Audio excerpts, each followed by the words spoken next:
Amis nuisibles, bonjour et fraternité. Aujourd'hui, l'émission sera axée sur l'extrême droite et particulièrement sur l'extrême droite à Saint-Girons. Un fait divers récent ayant comme protagoniste une manouche et un notable de Saint-Girons m'ont poussé, ou plutôt provoqué, à choisir ce thème. Bon, l'extrême droite à Saint-Girons. Leur plus haut fait d'armes date d'un peu plus de 65 ans. Donc aujourd'hui, la milice à Saint-Girons en particulier, et en Ariège en général. Avant de commencer, je voudrais faire une parenthèse sur l'extrême droite en général et les néo-nazis en particulier. Dans les années 80, année fashion par excellence, les néo-nazis, comme les punks de l'époque, étaient dans un délire rien à foutre de rien. T-shirt white power, brassard à croix gammée et crâne rasé à blanc. Ils se sont retrouvés avec l'ensemble de la société contre eux. Mais le pire pour eux, c'est qu'ils ne pouvaient aller nulle part. Ils se sont enfermés dans leur délire parano et schizo. Depuis, ils ont compris la leçon. Ils se déplacent à visage couvert. Ils vont avoir un discours révolutionnaire, anticapitaliste. Ils ne vont pas parler des sujets qui fâchent. Le but, c'est de recruter. Ils vont de plus, grâce à ça, pouvoir évoluer dans différents environnements, sortir de leur ghetto. Ils vont aller à la pêche. À chaque rencontre, ils vont tester leur interlocuteur.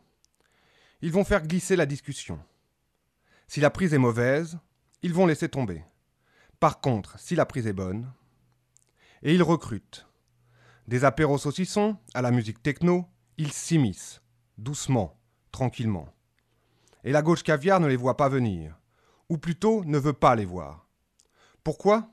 Parce qu'ils parlent de résistance de leurs aînés, mais n'ayant jamais connu le chant des mitraillettes et ne voulant pas le connaître, ils font comme les autruches, ils se cachent dans des trous, et surtout, ne leur parlez pas de ça. Pour conclure la parenthèse, les fafs se dissimulent, mais ils ne peuvent s'empêcher de montrer leur couleur. Le dernier cri, c'est la couleur anglaise. Ils vont se promener avec un t-shirt de l'équipe de foot, ou un petit drapeau sur la ceinture. Pourquoi l'Angleterre ? Parce que c'est le berceau du mouvement skinhead et du hooliganisme, évidemment. Mais revenons au sujet qui fâche, la collaboration à Saint-Girons. 65 ans ont passé, les protagonistes de cette histoire sont morts ou pas loin, et pourtant c'est encore un sujet qui dérange. Alors pourquoi ? Pour moi la raison est simple. À la Libération, il y eut des tribunaux populaires, expéditifs. Si l'on compare le tribunal populaire de Saint-Girons à celui de Pamiers, tout s'éclaire. Une 50aine d'exécutions à Pamiers, 8 à Saint-Girons. En bref, le ménage n'a pas été correctement fait. On a fusillé 3 lampistes, mais les vrais coupables courent toujours. Donc aujourd'hui, la milice. Vous êtes des Français à part entière. Bravo, bravo, bravo. Le front de la haine, le front de la haine, le front de la haine, le front de la haine, le front de la haine, le front de la haine, le front de la haine. Ok, vous m'avez pris pour une des vôtres. Appelle-moi l'ennemi de ton fascisme. Des barricades jusqu'aux urnes de vote, des bandes de cons. Vous voulez endormir les miens, mais le mensonge de l'ennemi et son message on connaît bien. Manipulation, vous n'aurez ni mon esprit ni ma chair. Et gros porte, monsieur prof, va te nettoyer au karcher. Hey, tu m'as pris pour clasher Sarko. Je te crache mon rap internationaliste fait pour brûler vos drapeaux. Tu veux ma rage, hein, pour que ta moyenne monte en bleu, blanc, rouge. Mes cœurs, moi je suis une citoyenne du monde, nique ton système. Ségolène, Sarko ou Le Pen, y'a pas de révolution dans votre politique institutionnelle. Et moi j'appelle à la désobéissance civile, réappropriation pour donner un sens à nos vies. Le combat est ferme, certainement pas façonnable anti-FN. Oui, j'emmerde le Front National. Le front de la haine, le front de la haine, le front de la haine. Un gros porc a voulu récupérer la cause. Les vrais savent qu'il s'est grillé, le silence dit qu'on approuve. Alors je continuerai de crier, faire émerger la parole des sans-voix.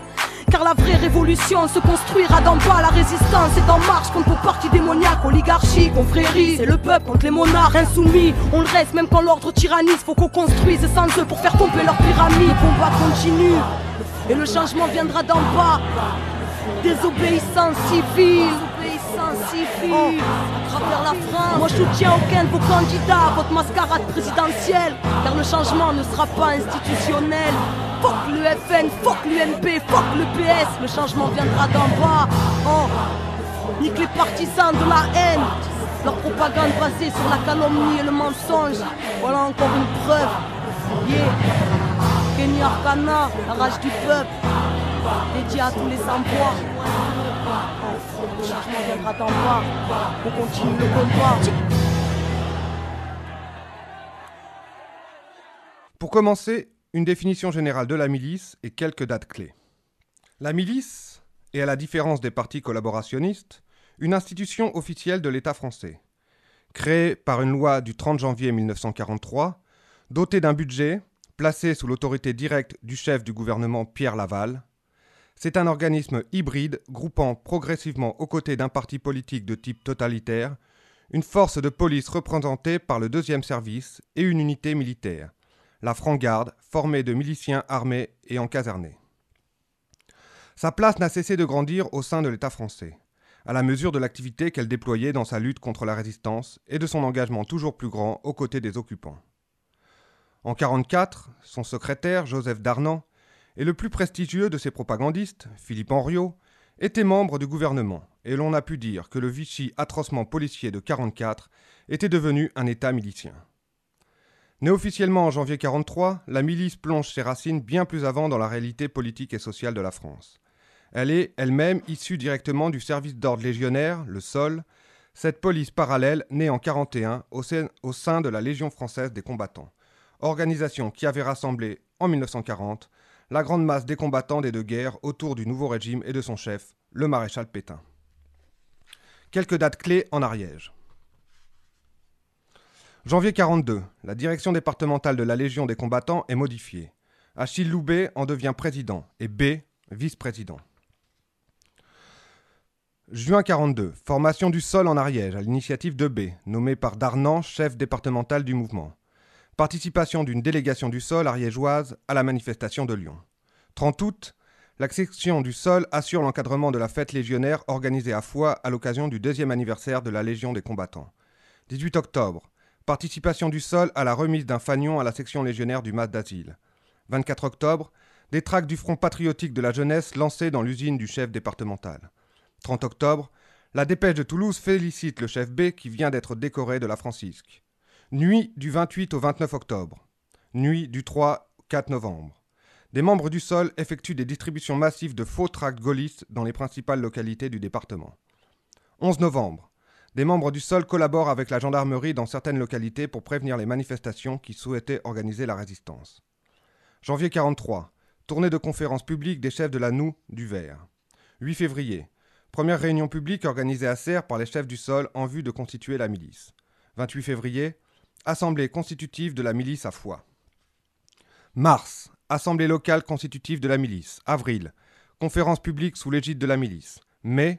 Des miliciens distribuent des tracts contre le communisme dans plusieurs localités. À Mirepoix, des tracts contenant des menaces sont répandus devant le domicile des miliciens connus. 15 juillet, un milicien de Varilhes, victime d'une agression. Septembre, conférence de Philippe Henriot à Foix, Pamiers, Saint-Giron. Lettre de menace adressée à des miliciens de Foix et des environs. 9 septembre, expédition allemande à SS contre le maquis du port. 30 septembre, un attentat est organisé contre un car ramenant des miliciens à l'issue de la conférence de Philippe Henriot à Saint-Giron. Début décembre, formation d'une franc-garde à Foix. Nuit du 3 au 4 janvier 1944, attentat contre le domicile de 3 miliciens à Varilhes. 8 janvier, la police allemande arrête 9 personnes à Varilhes. 23 janvier, un détachement de miliciens quitte Foix pour la Haute-Savoie sous le commandement du chef départemental. 2 février, 12 personnes arrêtées à Varilhes. 23 février, D, chef de trentaine, tué en Haute-Savoie. 15 avril, le chef B s'installe à Toulouse où il vient d'être nommé par Darnan pour commander la milice de la Haute-Garonne. Arrivé à Toulouse de l'intendant au maintien de l'ordre, Pierre Marty. Début mai, une trentaine envoyée de Toulouse à Foix. Mai-août, intense activité répressive de la milice. 24 mai, attentat contre un milicien et sa femme en Ariège. 26 mai, expédition de la milice à Archel et à Pény. 14 juin, la milice occupe la caserne de gendarmerie de Pamiers et ouvre une école régionale de formation des cadres. 17 juin, la franc-garde participe à l'attaque du maquis de Betchat organisée par Pierre Marty. 25 juin, 5 ouvriers de l'usine du chef B arrêtés par la police allemande sur leur lieu de travail. 29 juin, attaque du maquis d'Arvinia par les Allemands et la milice. 2 juillet, la milice exécute sommairement 3 prisonniers. Début juillet, plusieurs familles miliciennes se réfugient à Foix. 5 juillet, expédition de la milice à Mirepoix. 6 juillet, expédition de Roquefixade. 13 juillet, le sénateur Lafont et le docteur Labro enlevés et exécutés par des membres du PPF de Saint-Giron. Nuit du 15 au 16, opération de représailles organisée par les maquis. 11 collaborateurs enlevés et exécutés. 17 juillet, messe à la mémoire de Philippe Henriot, célébrée à l'église de Saint-Volusien de Foix. 21 juillet, expédition contre le maquis de la Crouzette. La milice incendie le hameau de la Cabesse. 30 juillet, baptême de la promotion Philippe Henriot à l'école de Pamiers.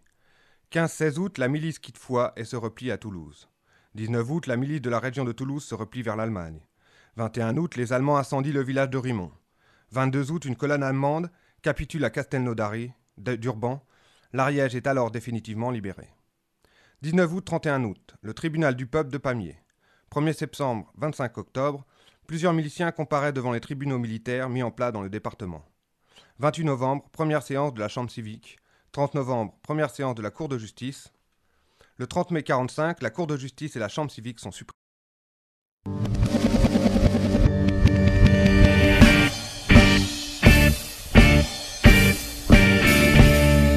Ami, entends-tu le voile noir du corbeau sur les plaines? Ami, entends-tu le bruit sourd du pays qu'on enchaîne?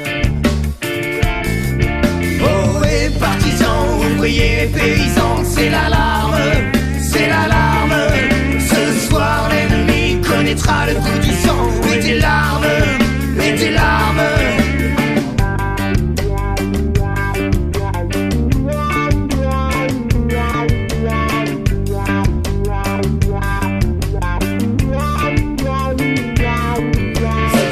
Qui brisons les barreaux des prisons pour nos frères.